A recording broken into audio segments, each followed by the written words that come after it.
41-year-old mother of four, Brittany Patterson, was arrested in Mineral Bluff, Georgia, in October 2024 after her son Soren was found wandering alone less than a mile from the family's home. Soren had left to visit a local Dollar General store without permission from his mother, who was at a doctor's appointment with one of her other children at the time, but Patterson later told Fox and Friends Weekend that she probably would have let Soren go on his solo walk if he had asked. After discovering Soren strolling by himself, the police drove him home and called Patterson to inform her of the boy's whereabouts. Later that day, officers returned to the residence and arrested Patterson on suspicion of reckless conduct. Unwilling to admit to any wrongdoing over her so-called free-range parenting, Patterson turned down a plea deal and is fighting to clear her name. The case has sparked widespread discussions about whether the government has a right to dictate the appropriate ages for children to gain certain freedoms. Patterson believes parents should be allowed to choose whether they want to shelter their kids or give them autonomy.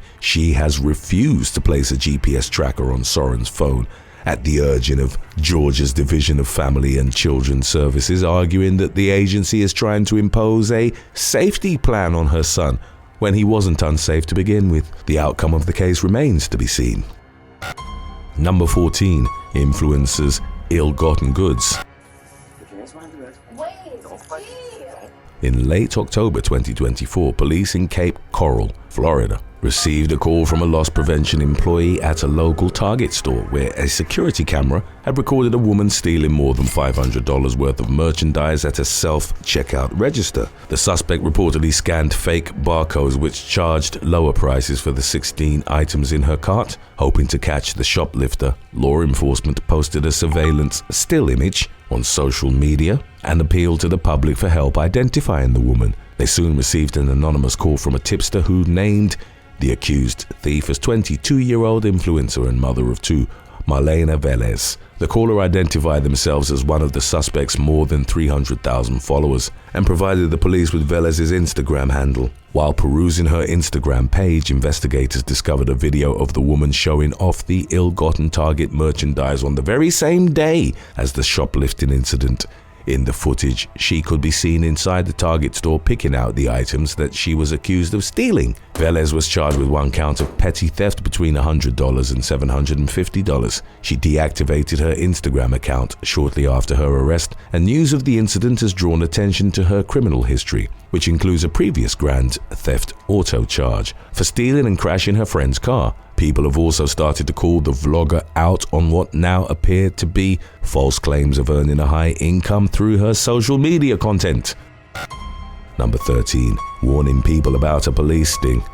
In April 2018, Michael Friend noticed police carrying out a distracted driving sting in Stamford, Connecticut. Police officer Richard Gasparino appeared to be hiding behind a pole and watching for drivers who were using their cell phones, then radioing to his colleagues when he observed the suspected violation. Believing that the cops were acting in an underhanded fashion, Friend made a sign that said "Cops ahead" in large black letters and displayed it at an intersection 2 blocks away from where Gasparino was staked out. Upon learning about Friend's written warning to the public, Gasparino approached him and took the sign away. He warned Friend not to return and told him that he would be arrested if he did. Friend walked to the next block, made a new sign, and held it up to passing traffic outside a grocery store.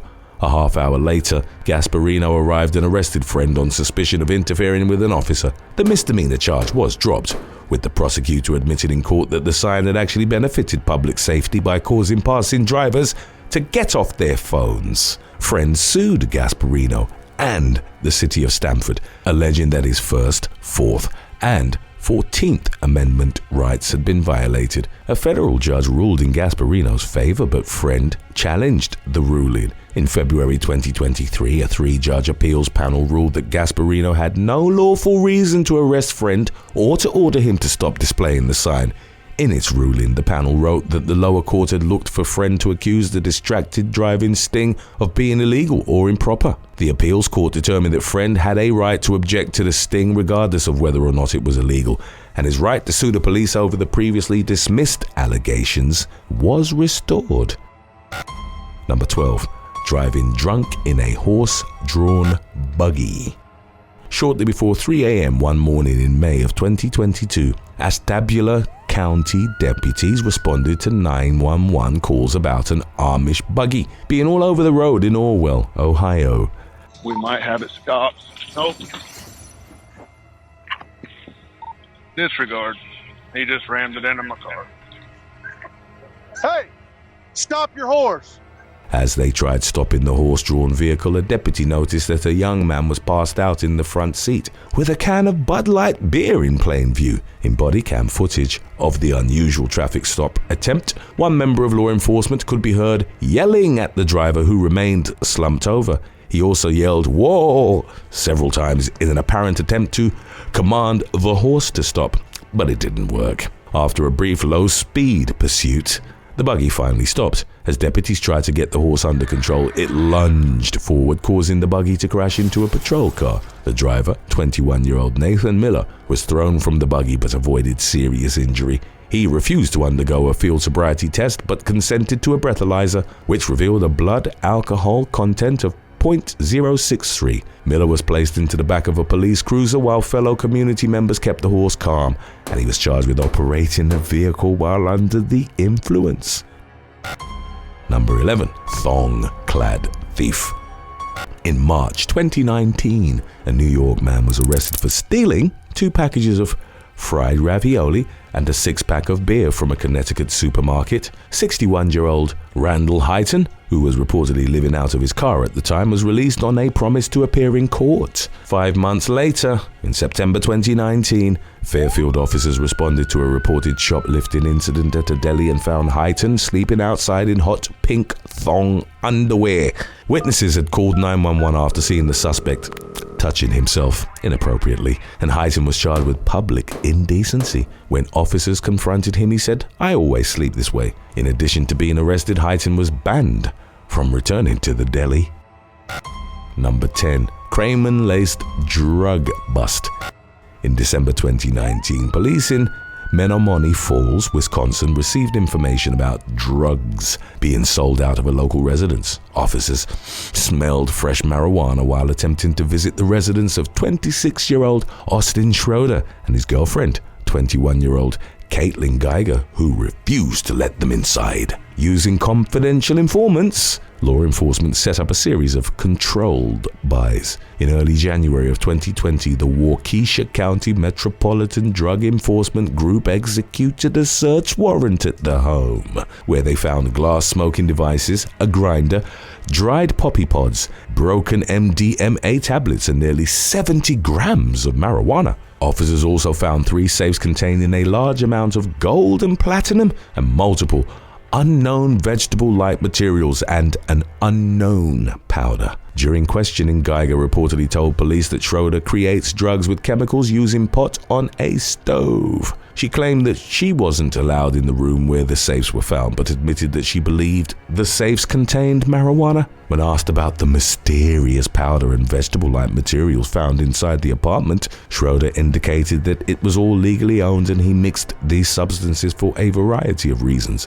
He went on to explain that he had mixed the ashes of his mother, who passed away in November 2019, with a variety of substances, some of which he ultimately ingested. Schroeder and Geiger were charged with numerous felonies. Geiger pleaded guilty to 1 count of possession with the intent to manufacture, distribute, or deliver 200 grams or less of THC and was sentenced to 3 years of probation. She ended up serving jail time for an unrelated felony burglary case and has since been convicted of methamphetamine possession, credit card fraud, and a felony bail jumping. Records show that she's currently on supervision and has an open case for misappropriating ID information in order to obtain money. In 2021, Schroeder pleaded no contest to 2 counts of possession with the intent to manufacture, distribute, or deliver 200 grams or less of THC. He was sentenced to 4 years of probation, and records show that he's been in trouble with the law numerous times since then. Since 2020, Schroeder has been convicted of resisting or obstructing an officer, trespassing, disorderly conduct, criminal damage to property, bail jumping, taking and driving a vehicle without consent, abandoning said vehicle, and multiple counts of retail theft and narcotics possession. He's currently on supervision and has open cases for methamphetamine possession, resisting or obstructing an officer, disorderly conduct, criminal damage to property, and felony bail jumping. Number 9. Fondling strangers' beat. Police in State Line, Nevada received several strange complaints in July of 2023 when at least 2 women reported that a stranger had broken into their condos along Lake Tahoe and fondled their feet. According to the Douglas County Sheriff's Office, the intruder entered the ground level rooms on 2 consecutive mornings at around 4:30 a.m. When the women awoke, the suspect fled through the sliding glass doors of their rooms. About a month later, 26-year-old Mark Anthony Gonzalez was arrested at his residence in Atwater, California, on 2 counts each of burglary and battery. As it turned out, he had a history of similar bizarre behavior throughout Merced County, including previous arrests for stealing women's footwear, trespassing, and pleasuring himself during these crimes. Following his arrest for the foot fondling incidents, the Douglas County Sheriff's Office stated that his crimes appeared to be escalating in nature. In 2024, Gonzalez was convicted of both burglary counts and sentenced to 8 to 20 years in Nevada State Prison, with credit for 33 days of time served. Number 8. Urinating in a supermarket.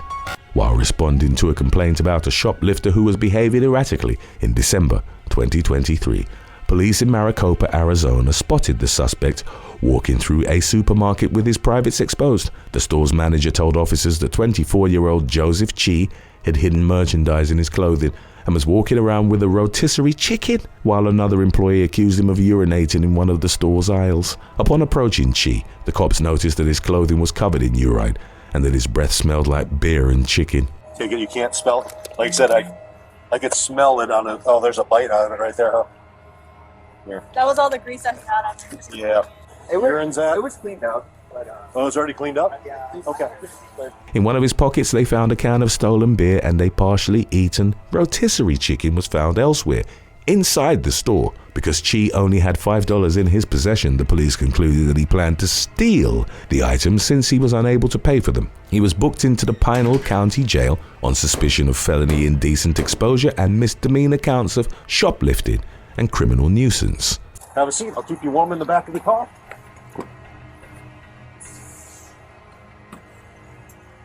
There you go. How am I going to know who you are? Are you going to tell me the truth? What's your name? Yeah. Okay. Joseph Chi. Joseph Chi. Okay. I heard your name before. Yeah. Following Chi's arrest, news outlets reported that he was facing up to 8.5 years in prison in the event of a conviction. While he does not appear to be serving state prison time, the Pinal County Jail has stopped posting pre-trial detainees' mugshots and personal information due to a recent court ruling that doing so violates due process rights, leaving the current status of Chi's case unclear. Number 7. Florida man's naked crime spree. In June of 2020, 23-year-old LaHorace Pickett Jr. went on an hour-long crime spree in broad daylight in Escambia County, Florida. The ordeal began at around 11:15 a.m. when employees of a flea market diner in Pensacola accused him of jumping up and down on a coin machine and exposing himself while shouting, "Call the cops, the dead are rising." Pickett allegedly proceeded to jump on a customer's shoulders and punched a worker before being chased into the parking lot, where he disrobed and stole a car, leaving behind his clothing and a gun. 20 minutes later, an elderly woman who lives nearby called 911 and reported that Pickett had driven up to her in the stolen car and tried to kiss her before picking up a piece of concrete and threatening to kill her. According to law enforcement, Pickett then tried to break into an RV and threw a brick at a man who lived at the property. Inside the RV, responding deputies found a backpack containing throw-in star, handgun ammunition, and a bag of synthetic marijuana. Pickett was found hiding in the bed of a truck and was taken into custody. Following his arrest, law enforcement received a report about a third incident during which he had ripped a mailbox out of the ground, broken into a residence, and broken a TV while yelling, "Come on out! I know you are in there!" Authorities charged Pickett with 19 crimes, including 2 counts of criminal mischief with property damage, indecent exposure, multiple weapon-related counts, burglary, driving with a suspended or revoked license, aggravated assault, aggravated battery, battery on a person 65 years of age or older, burglary with assault or battery, resisting an officer, drug and paraphernalia possession, disturbing the peace, and grand theft of a motor vehicle. Pickett pleaded guilty to just 1 charge of being a convicted felon in possession of a weapon or ammunition. He served a 3-year prison sentence and was released in 2023. Records show that he has since been convicted of petty theft, trespassing, criminal mischief, and disorderly conduct in unrelated cases which occurred throughout 2024. Number 6. Call in 911 to report things that aren't there. During the pre-dawn hours one Saturday morning in December 2022, police in Central Florida responded to a car accident near Spanish Springs. A woman at the scene told officers that she was driving when her husband, 30-year-old Dominique Anthony Pinkard of Lady Lake, struck her in the head, causing her to rear-end another vehicle at 45 miles per hour. She was taken to a nearby hospital for non-life-threatening injuries, while Pinkard was detained without bond on an aggravated battery charge. Pinkard has such a lengthy arrest record that it would be impossible to discuss every crime he's ever been accused of. 10 months earlier, he had been taken into custody for cocaine possession and threatening to harm a police officer during a traffic stop for driving without a license. In 2021, he was charged with trespassing and disorderly intoxication for refusing to leave a bar after arguing with staff members and patrons. Pinkard's arguably most bizarre arrest occurred 2 years earlier in 2019, when he placed 10 911 calls over a several-hour period, claiming that silhouettes in dark clothing were lurking on his neighbor's properties and running into his yard. Law enforcement found no evidence of this being the case, and Pinkard's own father said that there was no one near the residence. But Pinkard claimed that whenever the police left, the shadowy figures emerged from the bushes and laughed at him. He was told not to dial 911 and given a non-emergency number, but the emergency calls continued, resulting in a charge of misuse of 911.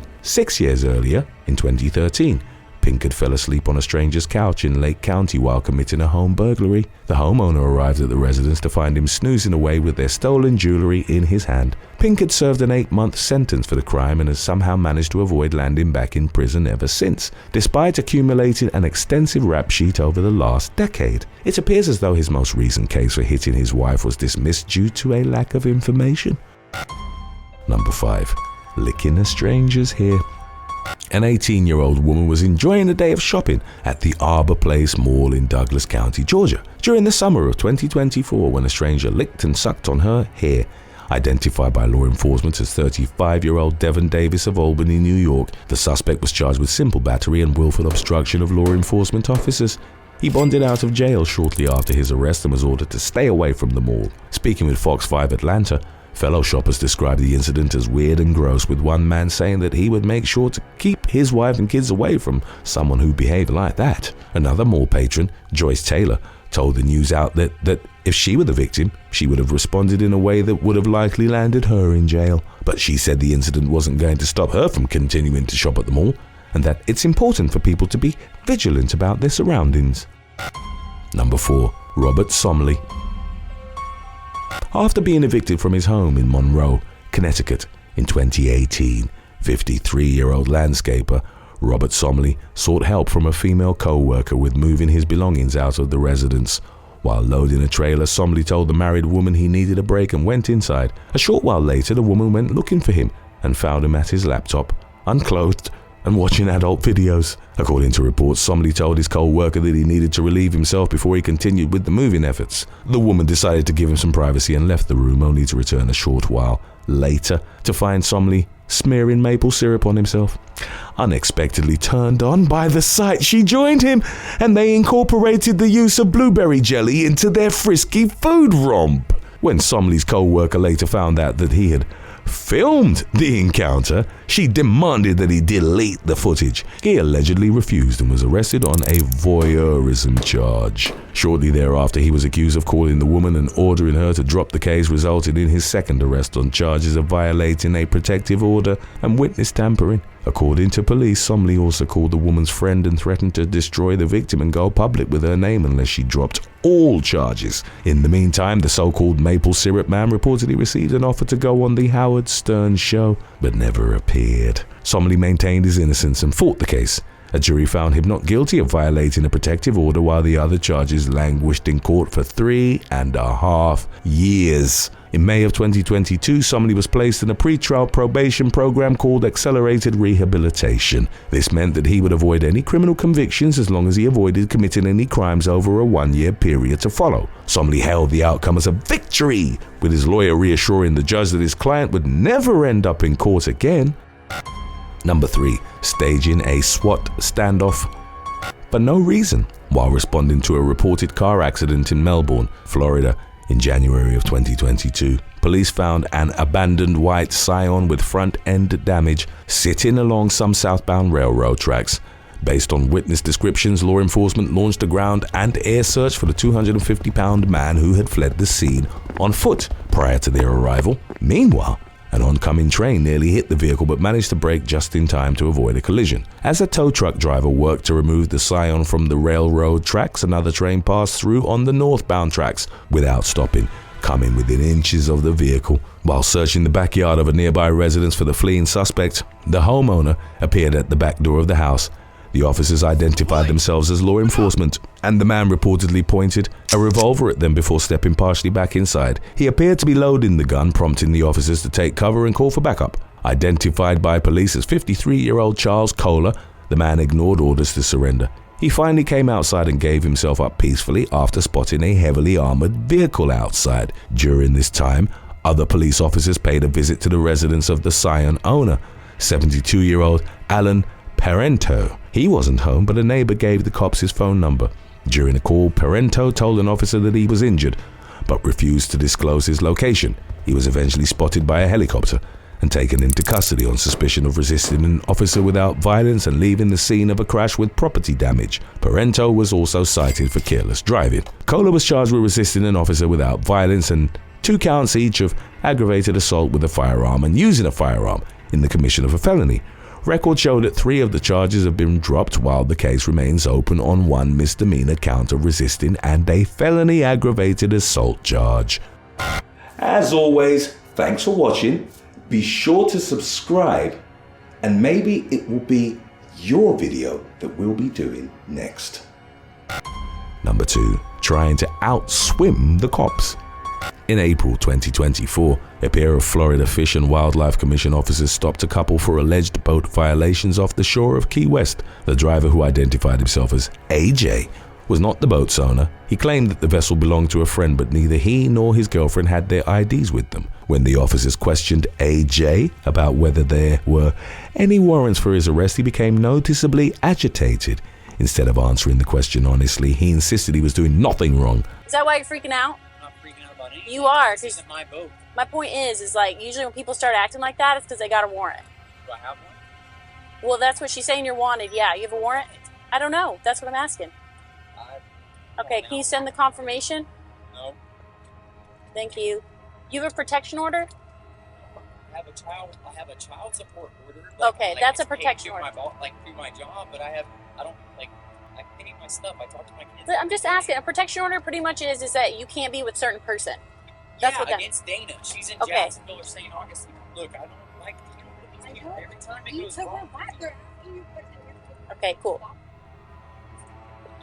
Okay, she's not Dana, so don't worry about that. Just find out if it's confirmed. Hey, listen. You have a warrant, and they're going to confirm it, all right? What? I don't know what for what. What's in your hand? Okay, cool. My question is this. Are you going to fight me, or are you going to run? And asked the officers what they would do if he jumped off the boat and swam home. Despite their increasing frustration with AJ's refusal to cooperate, the officers explained that he would be charged with fleeing and eluding if he tried to swim away. Meanwhile, they discovered that he did in fact have a warrant out for his arrest. Don't add another charge. I want to go to jail on Sunday, and I can't do nothing about it. Well, hey, listen, it's better because at least Monday... Yes, it is, because at least it's not Friday. Okay, so... And listen, look at me, regardless... Anthony, look at me. Regardless, I still have to do my job. But don't add another charge and have to stay in longer, all right? It's not worth it. You're right, but no, I don't have any warrants that I know about. Okay. Other than what? If you look, listen. I am listening. I'm not trying to add another charge. I understand. I'm not trying to do nothing stupid. I was not doing nothing wrong. We were in our backyard. So if I jump in the water and swim away right now, what's going to happen? I'm going to follow you, and we're going to say that you're running, and that's fleeing and eluding. Am I running right now, or am I in my backyard? Because you haven't told me I'm under arrest or I have a warrant. So right now, if I jump in the water and swim, then you're fleeing and eluding. I'm telling you. Listen to what I'm saying. You are not free to leave. AJ's girlfriend, who didn't know how to drive the boat, also became irritated by his behavior. After her efforts to calm AJ down failed, she told him she was done with the relationship. He nevertheless acted on his threat to jump off the boat, and the officers followed him to shore, where they promptly arrested him. The officers then rescued his girlfriend, who had been left out on the water by her lonesome, unable to reach dry land on her own. The outcome of AJ's criminal case and whether his girlfriend made good on her threats to break up with him are unclear. Right after number 1, we will have some more odd cases coming up in our previous episode of When Law-Breaking Ladies Go Wrong. Stick around right after if you haven't seen it yet. Number 1. Shooting her boyfriend in all the wrong places. On September 5th, 2024, a couple in a pickup truck rushed into the parking lot of a Houston, Texas gas station. The driver, 23-year-old Alexis Pinto, rushed inside while her boyfriend of 3 years, 24-year-old Elvis Munoz, sat in the truck grabbing his abdomen. Pinto soon came back outside and stood by the passenger side of the vehicle until emergency responders arrived. Munoz had been shot in both hands, his stomach, and his chest, and was in dire need of medical care. He was rushed to the hospital where he underwent multiple operations to save his life and repair some of the extensive damage to his body. In the meantime, Pinto refused to talk to law enforcement and requested a lawyer. 5 days later, when Munoz was finally able to communicate, an investigator visited him at the hospital. Munoz, a mechanic by trade before the shooting, explained that Pinto became irate on the day of the shooting when a client dropped their car off at the couple's residence for him to work on. According to a criminal complaint, Pinto nagged him to drive her to a specific intersection on the city's south side where they had watched the sunset together in the past. After arriving at the location, Pinto allegedly got out of the truck and ran into a field, prompting Munoz to run after her in a state of confusion, at which point she opened fire on him while calling him derogatory names. As he lay on the ground bleeding and thinking he was about to die, Pinto reportedly said, "I'm sorry, I didn't mean to do you like that. I didn't shoot you in the right places." She fired one more shot at Munoz while standing over him, and the bullet narrowly missed his face as he blocked it with his hand. As Munoz begged Pinto to get help, she allegedly said, "I didn't mean to do you like this. It was supposed to be quick." She helped Munoz into the truck and drove to the gas station, where 911 was called. Pinto is facing an aggravated assault charge. She spent 2 months in jail before being released on an ankle monitor in November after the judge lowered her bail from $75,000 to $10,000. Speaking with local station KHOU, Munoz said that he doesn't know why Pinto tried to kill him. Now that she's no longer behind bars, he lives in constant fear that she'll try to finish what she started or will harm his family. A teenage girl from Fairfax County, Virginia, was lured to Lake Accotink Park in Springfield on January the 8th of 2017 under the false pretense of smoking marijuana. Upon her arrival at the meetup location, Damaris Reyes Rivas was confronted by 10 MS-13 gang members. They questioned the teen about the death of Christian Sosa Rivas, another MS-13 associate who had been killed about a week earlier. Damaris, who also had ties to the gang, was accused of luring Rivas to his death. The deceased man's girlfriend, identified as Venus Romero Irahita, reportedly spearheaded Damaris's interrogation. The gangsters forced the latter to remove her shirt and walk barefoot in the snow in order to make her feel as cold as Rivas did when his body was dumped in the river. The associates went on to record themselves as they viciously beat Damaris. Irahita, who allegedly sliced the victim's tattoo off her body, punctuated the tortuous ordeal by proclaiming, "You're going to remember me until the day we see each other in hell." The 18-year-old then fatally stabbed Damaris, who was subsequently buried in her quinceañera dress. Investigators from both Fairfax County and the FBI eventually zeroed in on Irahita and her 10 accomplices, who were each arrested in connection with the brutal revenge killing. In disturbing footage of Irahita's police interrogation, the young woman recalled the murder in graphic detail. She openly admitted to subjecting the victim to agonizing torture before stabbing her to death. In November of 2018, Irahita was sentenced to 40 years behind bars for the crime. In court, it emerged that she and Damaris had grown up just miles from each other in El Salvador. The victim's mother had reportedly brought her to the United States in an attempt to escape the gang violence prevalent in their home country. Number 6. Jenna Margaret Interman. On the evening of June the 23rd of 2016, a woman dressed in black entered the branch of RBC Royal Bank in northeast Calgary, Alberta, Canada. She approached the teller line and handed one of the workers a note demanding that the cash till be opened. The suspect then flashed what appeared to be a handgun concealed in her purse. Upon being given only $100, the woman left. In the incident's aftermath, law enforcement identified the female bank robber as 30-year-old Jenna Margaret Intaman. A warrant was issued for her arrest on charges of robbery and possession of a weapon. At the time, Intaman was also wanted in connection with an unrelated home burglary and theft, as well as a breach of release conditions, possession of marijuana, identity theft, and driving a motor vehicle while uninsured, among other offenses. In late August of 2016, police conducted a traffic stop in northeast Calgary. The occupants of the vehicle were identified as Intaman, as well as a man by the name of Clayton McKay, aged 34. Officers subsequently moved to arrest the pair, but they resisted. During the ensuing scuffle, a female officer's ankle was reportedly broken, and both suspects consequently had a count of resisting arrest added to their lengthy list of criminal charges. Number 5. Diana Marini. New York woman Diana Marini entered a branch of Chase Bank on Veterans Memorial Highway in the village of Islander on Long Island on the afternoon of October the 28th of 2017. The 28-year-old handed the teller a note demanding cash and was subsequently given an undisclosed amount of money. Marini then left the bank and got into a taxi that was waiting outside for her. Suffolk County Police subsequently caught up with the cab and pulled it over, whereupon they found both Marini and her 6-year-old daughter inside. The woman had reportedly left her child in a taxi outside the bank while she committed the robbery. She was arrested on charges of robbery and endangering the welfare of a child. While Marini spent the night behind bars at the 4th Precinct, the child was released to the custody of family members. It was reported that Child Protective Services had been notified of the situation, but no further updates were disclosed to the public. Number 4. Bonnie Gooch.